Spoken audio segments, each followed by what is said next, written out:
Good day. First, I would like to thank all of you for coming to Jefferson Hospital's Cancer Survivorship Celebration. My name is James Bonder, and I would like to thank Lisa and Caroline and all of Jefferson Hospital for allowing me to be here tonight. This is an incredible honor.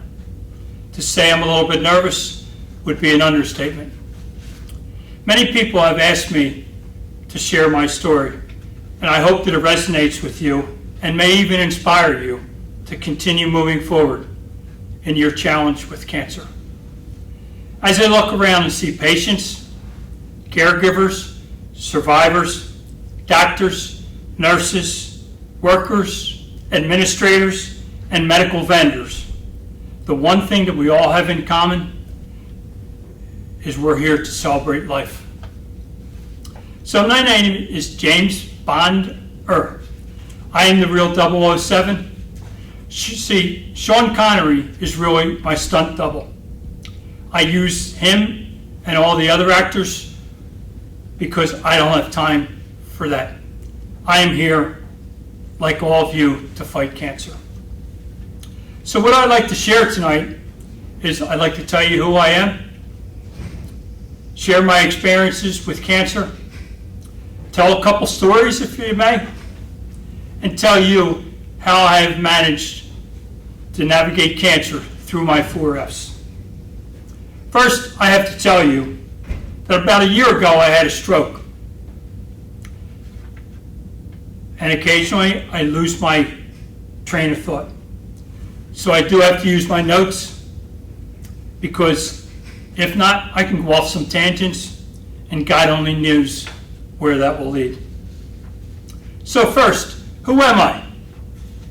I grew up in North Philly in a row home with 2 brothers and a sister, my mother and my father.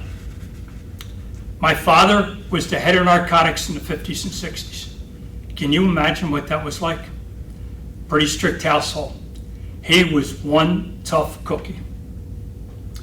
We grew up in an environment, like I said, that was really tough. But they taught me something that was as good as a college diploma, and it resonates with me today. And it's real simple. Yes, sir. No, sir. Please, may I, and thank you. And to hold doors for people. Those things are still important to me today. Those simple commands have opened more doors for me, excuse the pun, than any single thing in my life. Also, the threat of getting a little whooping made it real simple to start making sure that we do it on a daily basis. I've had the great experience to play with Super Bowl MVPs, Heisman Award winners, Maxwell Award winners, and Hall of Fame coaches and players. I played at the Vet, Franklin Field, JFK Stadium, all things that we in the Delaware Valley dream about. They're all great memories for sure. Sounds like I must have been a pretty good player, huh?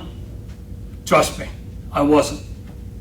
But my greatest accomplishment is being a husband, a father, a grandfather, a friend, and a man of faith.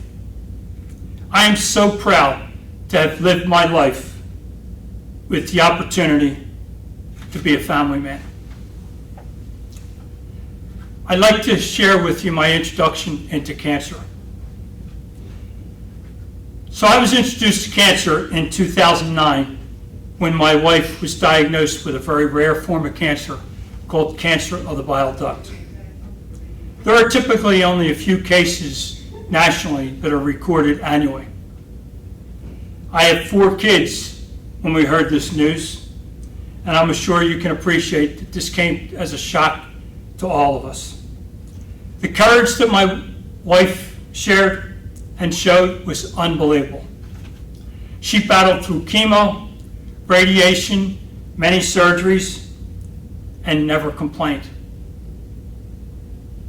After about a year, they told us she was in remission. We thought, wow, this is great news.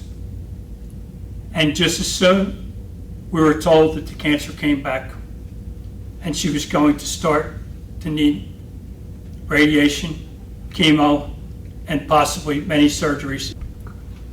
We held our hopes high as she was so strong. She never, ever complained. And she worked a full-time, high-pressure job without missing a beat.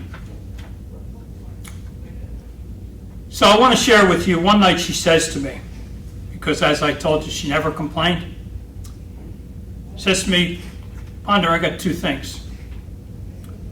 I don't like this cancer. That was the worst thing she ever said about cancer. I responded with, Hon, I really can't appreciate you having cancer, but I and the kids are here for you for whatever you need. And the second thing she said was, boy, I wish I knew how to curse. See, she never said a bad word. She never complained.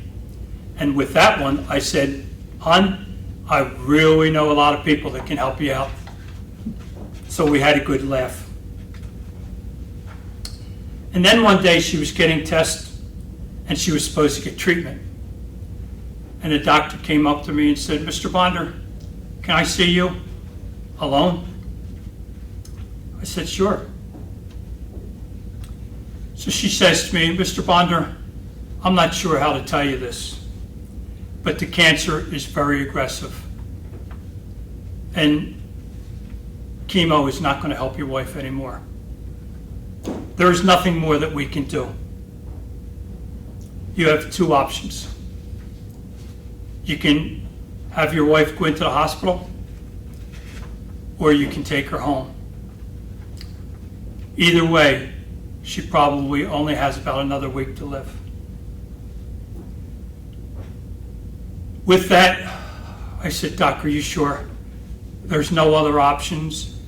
Needless to say, I was in shock. I really didn't know what to do. And now I was going to be faced with the test and the task to tell my wife. I didn't want to do that at the hospital or actually at the clinic. So we left and we got in a car and I told her. And now the next thing is we had to go home and tell my kids. I'm not going to go any deeper into what those emotions were. I'm sure you all may be able to appreciate it. But unfortunately, she died about 6 days later, with me and the kids by her side until her last breath. She was an incredible mother, friend, grandmom, sister, and my best friend. See, she was my angel, and I had no idea how I was going to navigate life without her. So my kids and I are starting to navigate. We're starting to get better, and we're doing that through our family and our friends. They were with us every step of the way. And then on a Thursday, 2 years later, I went to work. I worked out. I had a great dinner. Went to sleep that night and woke up the next day sicker than I had ever been. I literally couldn't take care of myself. So I was able to at least get to the phone, and I called my son, Jimmy, and my daughter-in-law, Danielle. I said, guys, you have to come help me get to the doctors. I'm in really bad shape. They showed up probably about 15, 20 minutes later. Jimmy took one look at me and said, Dad, we're going straight to the hospital. Needless to say, when we got to the hospital, they took one look at me and took me back into the rooms and started doing all kinds of tests. MRIs, PET scans, IVs, blood work, you name it, they were doing it.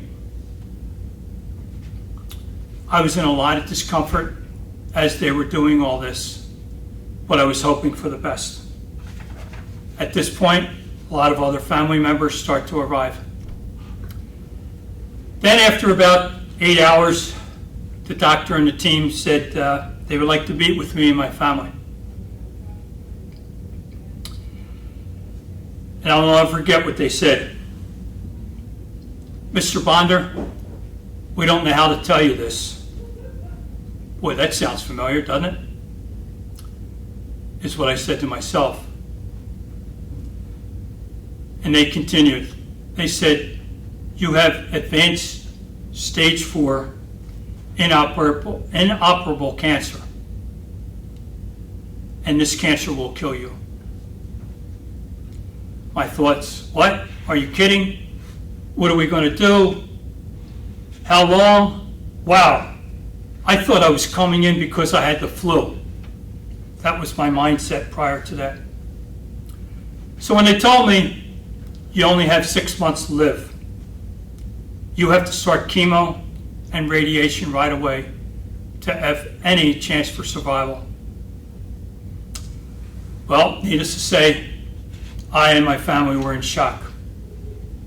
My family immediately put into action to have me transferred to the University of Penn for a second opinion. This transfer took about 3 days, and I was finally transferred to Penn. And now I meet with the Penn staff. After about 3 or 4 hours, they come out to meet with myself and my family, and they verified the diagnosis. My liver and my stomach were filled with cancer, and in their words, too much cancer cells to count, and that I needed to start chemo and radiation right away to have any chance for survival. They admitted me, and they started a very aggressive drug called Fulforty-5 and oxaliplatin. I would get this cancer for 72 hours straight, weekly. And needless to say, I was in pretty bad shape, both physically and mentally at this time. So now, after about a month of treatment and not really sure how to handle this, I knew I had to do something. See, I was watching people at the hospital that were also very sick, and in some cases dying and not fighting. And this was tough to watch. So I said to myself, needless to say, how am I going to handle this? How am I going to internally manage this cancer challenge? At this point, all I know is being sick and getting sicker. But I did know a couple of other things. I knew I had strong faith. I knew I had an incredible family behind me. I knew my friends were there. And I knew and know what fitness does for me. Thus, my scorecard was born. My 4 F's: faith, family, friends, and fitness.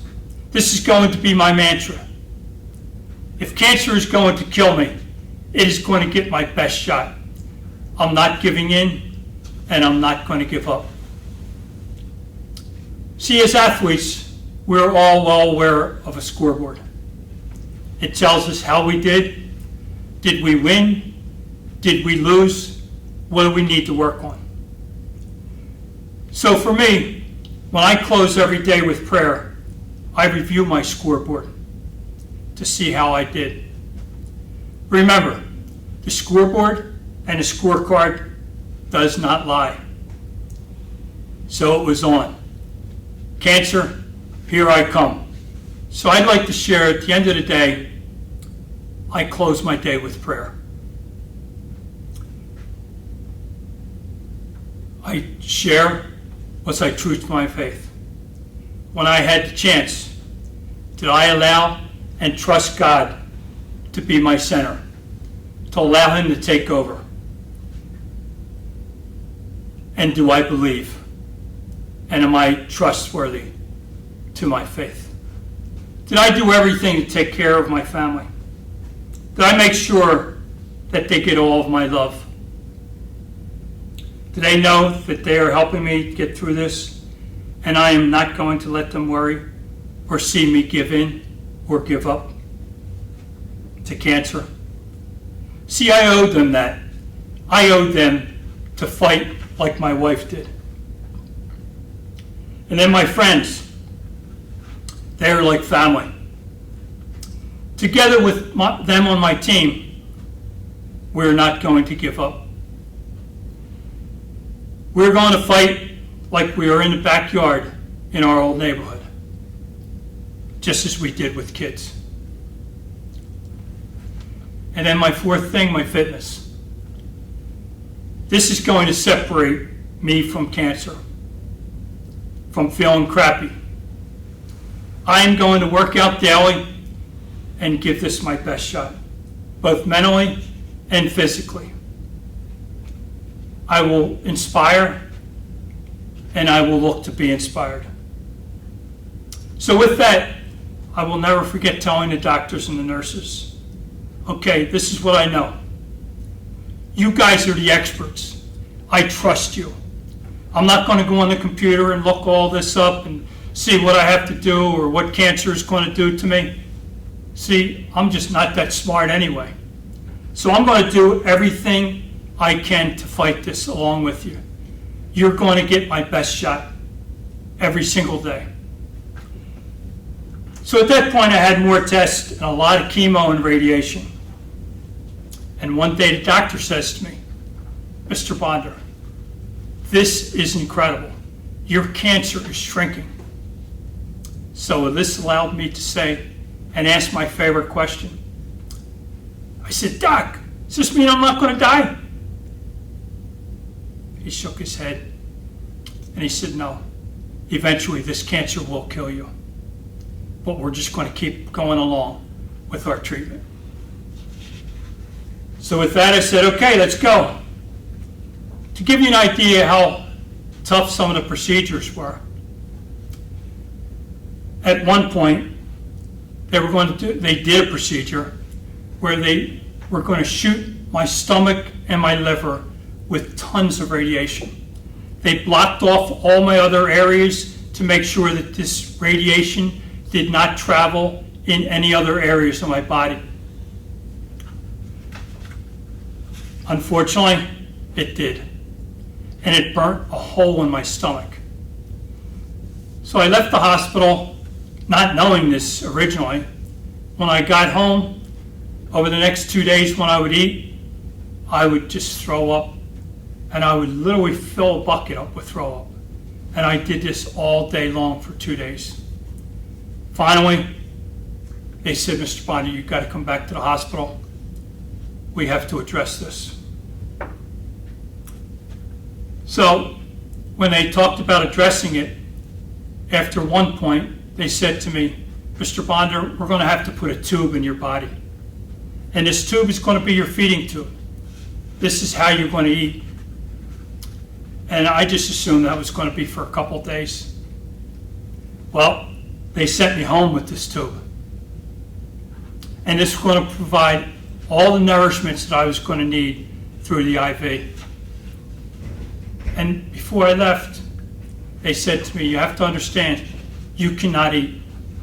No soup, no juice, no applesauce, no yogurt, nothing. We need for the hole in your stomach to repair itself.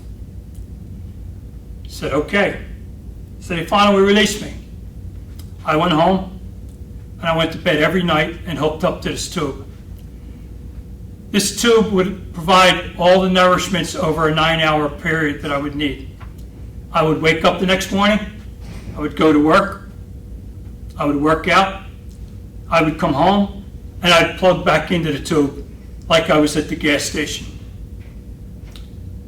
I did this every night, same program, same pattern, and I did this for 5 months. It was pretty incredible. No food, nothing. So I want to share with you, it was a great diet, but I don't recommend it. I think there's a lot of other programs out there that you might enjoy a heck of a lot more. So after having some incredible success at Penn, my doctor calls me in one day and says, Mr. Bonder, we'd like to recommend you for a clinical trial at NIH. Well, at this point, I had no idea what NIH was or who they were, but I was going to find out. See, people come from all over the world to get into a clinical trial at NIH. NIH, I was soon going to find out, is the size of a small college, completely gated in. They employ over 18,000 people, and they are the center, like I said, for all clinical trial programs. But before you can get in, you have to be approved. So now I have to get down and meet with the doctors and the team. So I take the train and I go down and I have about a 5-hour meeting with the team of doctors. They check all my markers, they do all kinds of tests on me. And unfortunately at this point, after the tests were completed, they said to me, Mr. Bonder, we're sorry, you don't meet our markers. We cannot invite you into the program. But they did say we have another team of doctors, have another clinical trial program, and they would like to meet with you. They think that you might meet their markers, and they may be able to put you in their program. Well, I met with this team for about another 2 hours, and unfortunately, they also came back and said, Mr. Bonder, we're sorry, you don't meet our markers. We'll keep you in mind. So what do? I go home. I get back on the train, and about halfway being on the train, all of a sudden my phone rings. And it's this doctor. He introduces himself and says, Mr. Bonder, your information just came across the computer. We'd like to meet with you. Where are you? I said, Doc, I'm on the train. He said, well, can you come back? I said, yeah, I guess so. So guess what? I get back on the train, going the other way. I meet with the team of doctors for about 2 hours. And after they have their own little meeting, they came to the conclusion, I'm a good fit. So they invited me into their program. And I'll never forget saying to them, after they invited me in, I said, Doc, thank you. I'm going to be the best patient I could possibly be. And my reasoning for that is somebody did this for me 10 years ago. And I want to do it for somebody 10 years from now. I don't know who that's going to be. Maybe somebody from my family. It may be a friend. It might be a total stranger. But I'm going to give it my best shot. So let's go. So let me give you an update. After being a patient at Penn and then going through the clinical trial at NIH, I have not died. And I'm in that 6-month death sentence. I'm now at 10 years. Can you believe it? They told me I only had 6 months, and now I'm living into my 10th year, and I'm going to fight like heck to make it 11. I'm now back at Penn getting chemo and radiation and any other tests they think I'm going to need. But I need you to know, I consider Penn and NIH to be my saviors. They've saved my life. Penn and NIH, they consider me to be the miracle person. What a team. I believe I would not be here without Penn and NIH and also my 4 Fs. So if you allow me, I'd love to tell you a couple stories. I hope you find them interesting. There's certainly been great memories for me. So one day, I get a call from my best friend, Eddie Jones, after I had just been told by NIH that we need to start treatment back up. And this was during the pandemic. So he says to me, hey, you got a minute? I said, sure, what's up? He said, well, I talked to my family, talked to Murph, talked to Bobby Heck, and we're going to take turns driving you down to NIH during the pandemic. And I immediately said, no, I'll be all right. Don't worry about it. With that, he said, stop. It's already done. there was no argument. You can't argue with Jonesy. So needless to say, we had a good laugh. So now it's time for my first treatment. And Jonesy's going to be my first driver.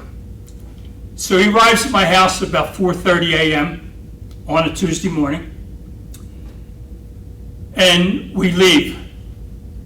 But before we actually pull out, after we got in his car, he says to me, check the back seat. I look in the back seat and he says, there's everything you need there.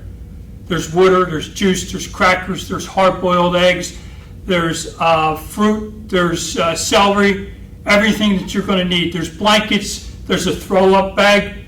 Needless to say, we had a good laugh. And the reason all that was there is, see, his wife, Dee, was a former nurse. So she knew everything that I may need. So we're ready for our ride. So now we're headed down to NIH, which again is in Bethesda, Maryland. This is about a 2.5 hour ride, and it goes pretty smoothly. When we pull up to the facility, we can only go to the gate. I'm the only one that's allowed in.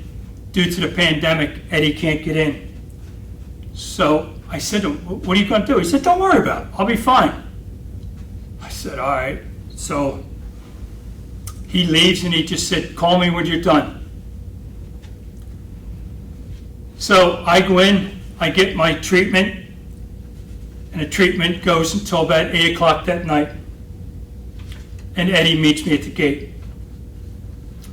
So I get in the car and he says, all right, don't forget, get everything you need in the back seat. So I start munching on some juice and crackers and even the hard-boiled eggs, and it was the best. So our ride got off to a great start. Then people start calling, and we've got some great conversations on the phone, and we get some laughter, and I'm really starting to feel great on the outside. On the inside, not so much. But it was real interesting when we got phone calls from Murph and Bobby Heck.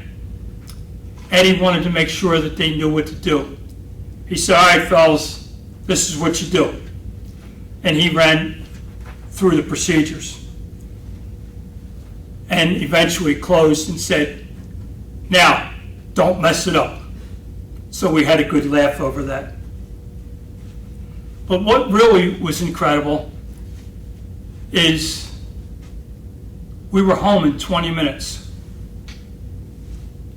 At least that's what it felt like. See, this was a 2.5 hour ride. It felt like it took 20 minutes because my friend made it feel that way. It was like driving with Miss Daisy. Eddie was Morgan Freeman, and I was Miss Daisy. How lucky am I? Remember, you never know when you're going to make a memory. And that is indeed a great memory that day. And it continued as Murph and Bobby Huck picked up the slack in future weeks. I told you earlier that when I lost my wife Deb, she was my angel. So now as we navigate through life, who is God going to send to be my new angel? So at this point, I had 3 grandchildren. And by the way, now I'm up to 7. I'm a lucky person, and I'm blessed. But at this point, one of the grandchild, by the name of Cole, for whatever reason, at the age of 2, just wanted to be with me. He wanted to hang with me. He wanted to stay at my place. And he really was my little buddy. I would be here all night if I told you the things that he did to make me feel comfortable. But I'd like to share one story. One night, he slept over my house, and we woke up the next morning and said, come on, bud, let's go to breakfast. And actually, this was right before the pandemic. He was about 5 or 6 at the time. So he's sitting there at our booth, and they bring all the coloring books and the crayons. So he's sitting there and he's coloring, and We're even playing some games, hangman and crosswords and all that stuff. When all of a sudden he says to me, "Hey, Pop, how old are you going to be when I get married?" I kind of said, I don't know. I fumbled with the answer and did some quick math in my head, and I said, "Cole, I think I'm going to be about 87. And with that, he says to me, "Will you be alive when I get married?" And I really was taken back with that question. And then I realized, okay, maybe this isn't so weird, because he's just coming off the last 2 years of being a ring bearer, because my 2 daughters got married. And at this point, he thinks he's like a professional ring bearer. He's the best in the world. So I'm kind of thinking that's kind of what's driving this. So with that, I said to him, I said, "Cole, I have to be alive. I'm going to be your ring bearer." And with that, he just looks up to me with the most serious face and says, "Pop, you're not going to be my ring bearer. You're going to be my best man." Needless to say, I reach across, I'm hugging him, and I'm crying, and I'm in tears, and I'm picking up the phone, I'm calling my kids, and I'm like, "You can't believe what Cole just said to me." Folks, God sent me my angel. Thank you. So if you don't mind, I'd also like to talk about one of my favorite subjects, and that's fitness. See, health and wellness, which is one of my 4 F's, fitness, I believe there's only one thing that we really own, and that is our body. In many ways, we're responsible for how our well-being is going to go. Doesn't matter whether you have heart problems, cancer, or even just physical therapy treatments. We have a responsibility. See, in most cases, you see a doctor maybe 1 and maybe most 2 times a week. I believe that is not really enough to help make your body healthy. If you want to be the best version of yourself, you have to help the doctors cure you. You have to help the doctors to be successful in their treatment. See, our bodies are like cars. Can you imagine if you didn't put gas in your car, or change the oil, or not lubricate, or get new brakes, or change the fluids? What would that car be like? Would it run? I don't think so. It's the same with our bodies. If we do not help them be their best, your body's going to break down. If we do not lubricate an area that is having problems, it will get worse and eventually cause bigger problems.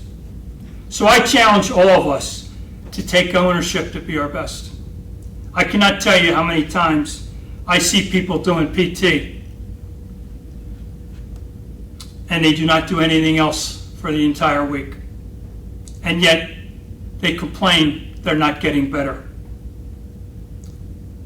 By the way, I think taking care of the physical part of your body will also take care of the mental part. They go together. I also like to set goals annually. I typically work out every day. I do yoga or swimming or walking or bike riding or something at the gym. I even did the Bridge to the Shore bike ride. Boy, do I have some stories with that, but I'll save that for another time. I have done triathlons, mini ones, but again, it goes back to me setting goals. So I make sure that I'm challenged to do my workouts. See, there's that old saying, the body goes where the mind goes. I'm a total believer in that. So in closing, my faith, family, friends, and fitness. They're my 4 F's. They are my personal scorecard. They bring me happiness. They give me hope. They fill me with energy. They drive me to lend a helping hand and brighten someone else's day. They inspire me to go out and make more memories. And to me, that's what life is all about, making memories. In fact, the beautiful thing about that is you never know when you're going to make one or be part of one. Most importantly, the 4 F's have saved my life. I don't think I could have beat cancer at this point without a commitment to my faith and fitness. And I sure as heck wouldn't be here without my family and my friends. So just as many have inspired me with their own stories, it is my hope that as I share my 4 F's with you, I have impacted your life. I may inspire you to find your own personal scorecard. You're welcome to use my 4 F's. I swear by them. Or use what's meaningful to you. But whatever it is my hope and my prayer that it's something that you do daily. So Jefferson, thank you. Thank you for allowing me to be here to share my 4 F's and other words of wisdom. But I'm going to close with another one. Remember, the mind goes and the body will follow. Thank you, and the best of health to everybody.